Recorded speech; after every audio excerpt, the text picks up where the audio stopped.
I'm Serenity, and this video is going to be a follow-up video to the video I did last week, which was basically, it was just a discussion. I wanted to talk about something that had been on my mind and see if it resonated with anyone else, but basically it is in regards to when you get to the point, if you resonate with being an empath, and you get to the point of overwhelm and overstimulation, to the point where you go from feeling everything all at once and feeling a ton of emotions to just like numbing out and blocking everything off and feeling nothing, or basically disassociating. And you know, neither extremes are good. Like, we don't want to be in a position where we're so wide open that just everything comes flooding at us all at once. You know, we want to learn how to protect our energy and our boundaries. But on the other hand, we don't want to be, you know, in a position where we don't feel anything at all, you know, because number one, that would basically go against whatever it is our purpose, whatever our purpose is for having this gift, you know, which of course it can feel like a curse sometimes. It's like a double-edged sword.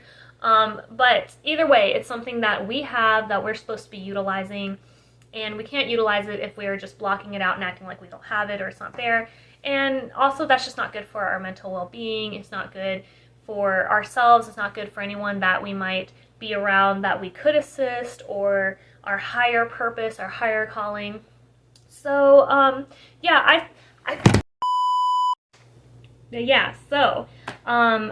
have a tendency to either have my camera stop filming or have my camera fall over randomly. So here we go again.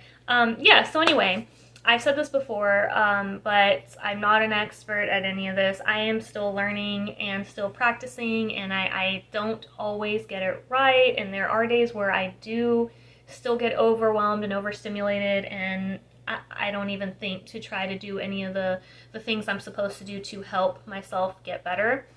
But I will say that lately I've been working on, you know, not spiraling into that, and actually putting in the effort and reminding myself that I need to take a moment to, you know, step back and do these things that would help me. So it is getting a bit better, and so I'm going to share these with you, and they're helping me right now. Hopefully they will continue to help me, and maybe I'll like follow up on it in the future if I start getting better at mastering it. But in the meantime, I hope these tips that I'm going to share that I'm doing right now help you, especially if you're a beginner and you're just learning how to manage dealing with this kind of scenario of feeling very overwhelmed, very overstimulated, and then just, you know, nothing at all. So let's get into it. Number one. Okay, so I have a cat in the room, and it's very windy outside, so there might be background noises.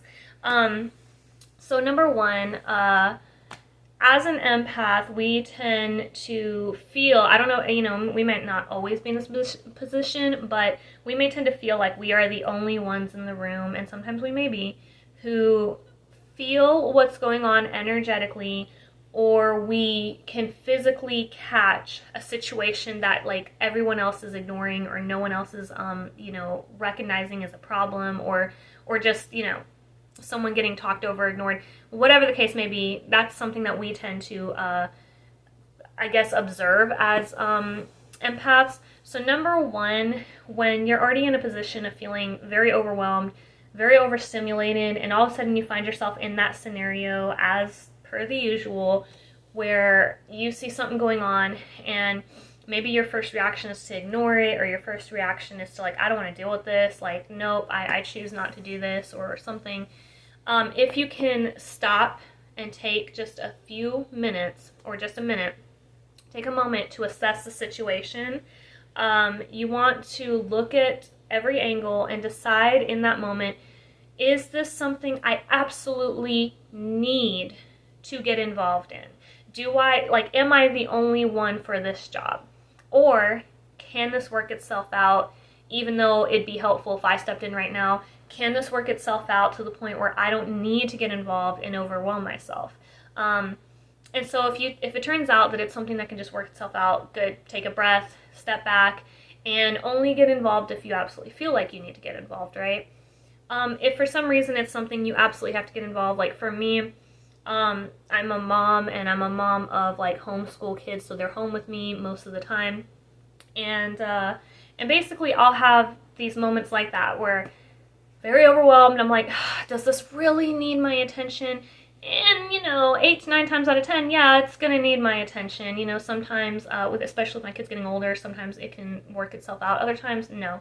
Have to get involved. There's no way around it. You might be in this position if you're like, not just a parent, but you could be like maybe the only relative in your family that ends up being that person. Or you might be like a boss or a coworker or a classmate who, I don't know, you're the problem solver, right?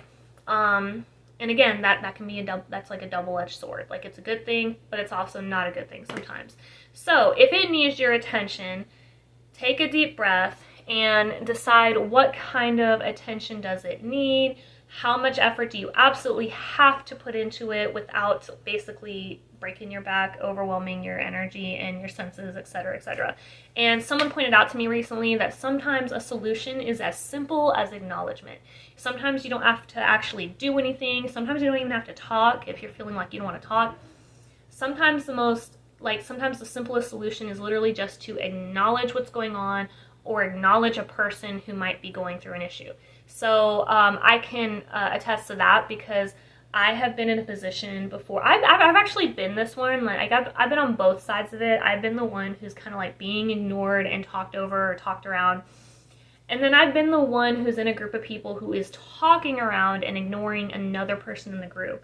And it's so weird to me. Like, I can never, sometimes I just think that they choose to like ignore people because I can't really wrap my mind around someone who doesn't hear everything that's going on in a room. And maybe that's just how like our like minds work differently. I don't know, but I can't wrap my mind around that because I can literally hear everything that's going on in a room most of the time. So for me, what's happened with me a lot in this situation where just acknowledging helps the situation is when I'm in a group of people and I see one person that's getting like ignored or talked over and they keep like throwing something in the conversation and like nobody acknowledges it, I'll kind of look around, see if anyone else is acknowledging it.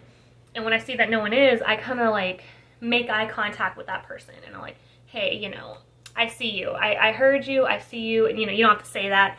But, you can say it with your eyes or like, nonverbal communication, body language. And a lot of times that person will look at you like relieved. Like, yeah, you get it. Thanks. Like, for hearing me out. And it's like, yeah, I got you. So I've been there before, and I've been like the one who does it for people, and then I've been the one who's had it done to me.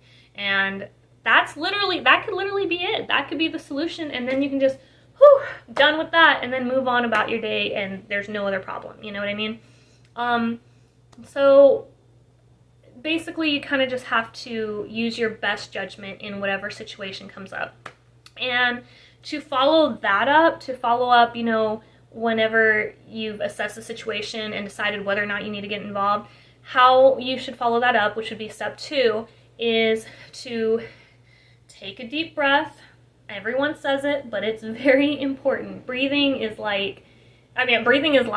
So in order to regain that life force that you might be feeling like drained or your energy is, going down and just, you're going down for the count, take a deep breath and just, regain that energy and that life force. For me, it's not just about taking a deep breath, it's also making sure you get in a quiet space to recharge, because a lot of people who are empathic tend to need alone time to recharge, and I know that's true for me. It's so true for me that sometimes I can be a little too indulgent in alone time where I will just shut the whole world out just so I can be alone. Like, and I don't mean like for a minute, I mean like for long periods of time. I'll just go without like messaging or contacting anyone at all. Yeah, that's just how it is. So if you're like that, you're not always going to have this option in that moment. But if you have the chance to step aside and go to the bathroom, or step aside and close yourself in a room, like it could be anything. It could be a closet, it could be a bedroom, it could be a supply room. It doesn't really matter. For me, since I'm at home, it's either I step aside in my bedroom. My kids are older now, so a lot of times I can step inside my bedroom and close the door for a minute, or I go to the bathroom for a minute. And it's always nice to go to the bathroom because you can kind of depending on, what you're doing in the bathroom, you can kind of like maybe splash some water on your face, kind of recharge your energy, whatever it is that you need to do for yourself to make you feel better. But if you're at work, it could be like as simple as shutting yourself in a supply closet or, just for a minute, nothing weird. But when I used to work, I used to kind of step aside to the area where we had, all the back stock and everything, and just take a minute. You can't take any longer than a minute or you'll get in trouble. But you take a minute and you just sit in silence, just a minute. Like, you don't think about anything, you don't stress about anything, you don't think about what just happened, you don't think about what you're about to do. You just take a deep breath and just quiet everything, almost like a mini meditation, right?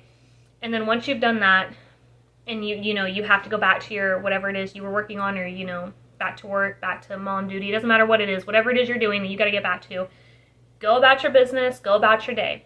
Now, if you're still feeling like you need a little extra to kind of recharge, my third tip is going to be to journal. And again, I know that's another thing you hear a lot, but I can't stress enough how important journaling is. Like, journaling is really just one of the easiest ways to get your thoughts out, especially when you feel like you can't talk to anybody, especially when you're feeling alone or you just don't want to talk to anyone.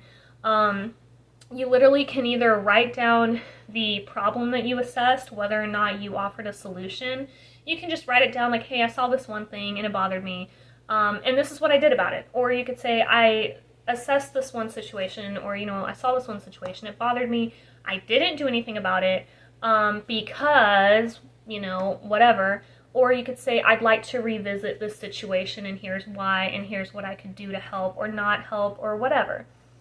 And then you can also just write down how you feel. It doesn't have to necessarily be in regards to what you just did. It could just be like, I just feel this way. I just feel a certain way, right? I just feel a certain way and I just want to get it off my chest. The end.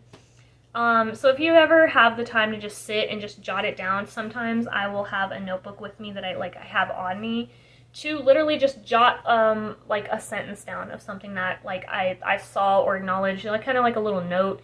Just, I saw this one thing, I think I need to circle back to it. Or I saw this one thing and I'm thankful that it got resolved. I don't know. End of story. So after that, my fourth tip is meditate or pray or whatever it is that you do that makes you feel better. If you're somebody who does pray, pray to whoever it is that you do. For me, it's God, and I'll sit and I'll kind of get in my quiet space, and it doesn't mean I'm necessarily like sitting up and like doing mantras or anything, but sometimes it is. Other times it's literally like I will get on the floor and I will just like, I don't know, for me it's like, I guess like a grounding technique for me personally is to pray on the floor, because a lot of people do that, it's been done for many years. And I will pray to God for me, the universe, whatever, to basically call in outside energy to help me get through the day or help me get through this situation or the problem, or just help me regain my strength. Sometimes it's, I need direction. I need, I need to not just be the only one who deals with this, or if this is something that can work itself out, great, please take some of this stress off of my plate, right? If it's not something that can be taken off my plate and it's something I have to handle alone, then help me with it, guide me through it, offer me solutions, offer me, the easiest way to go about this where I don't feel alone. And then, if it's just to recharge, then it's like, fill my cup where it's been empty, blah, blah, blah, blah, blah. Whatever it is you feel is on your mind when you pray or you meditate or you do whatever it is that you do, to make yourself feel better. It's always good to just act like you're having a conversation with someone, just say what's on your mind, say what you need, what you don't need, and again, take a deep breath when you're done before moving on to any other situation. And I find that is very beneficial. So with that, how I'm going to end this is just to always remember when you're going through issues like this, or you're just, constantly, because this can be like a daily battle, a daily struggle. to never neglect your body, your mind, your emotions. Self-care is key. That's why it's becoming such a big thing that's always trending is self-care, self-care, self-care. It's not trending because, oh, you know, everyone's just trying to, you know, hop on that train and utilize it to sell body care products and all that, because, you know, that is what's going on. But self-care is just something that has to be done no matter what. You don't have to have any fancy products. You don't have to use any products at all to take care of yourself, you know, but if that is your version of self-care, is to get like luxurious body products and make yourself feel good, then so be it if you have the means to do it. If not, self-care can just be like taking a load off, taking a break, reading a book, watching a movie, taking a bath, taking a shower, whatever it is. Find your version of self-care, do it, implement it, you know, and never neglect yourself, because if you neglect yourself, you're going to feel more and more empty.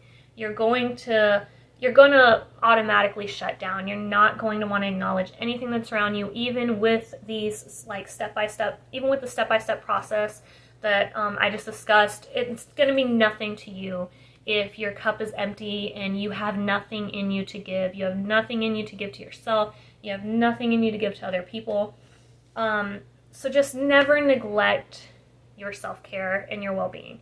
And that's pretty much all I have to say. This kind of ran a little bit longer than I had hoped, but it's all things that I felt were relevant. So if you took the time to watch this and listen to it, I appreciate you. Thank you so much. And I just really hope that this benefited someone out there, or it resonated with somebody. And if it did, please comment below, because I will answer it and I'd love to hear from you. And with that, if you did enjoy this, or you are enjoying this content so far, please like and share and subscribe, because I am definitely going to be coming at this as much as I can and coming back every week with, you know, some new topic to discuss. So with that being said, thank you so much, and I hope you all have a good rest of the week, and love and blessings, and I'll see you soon. Bye.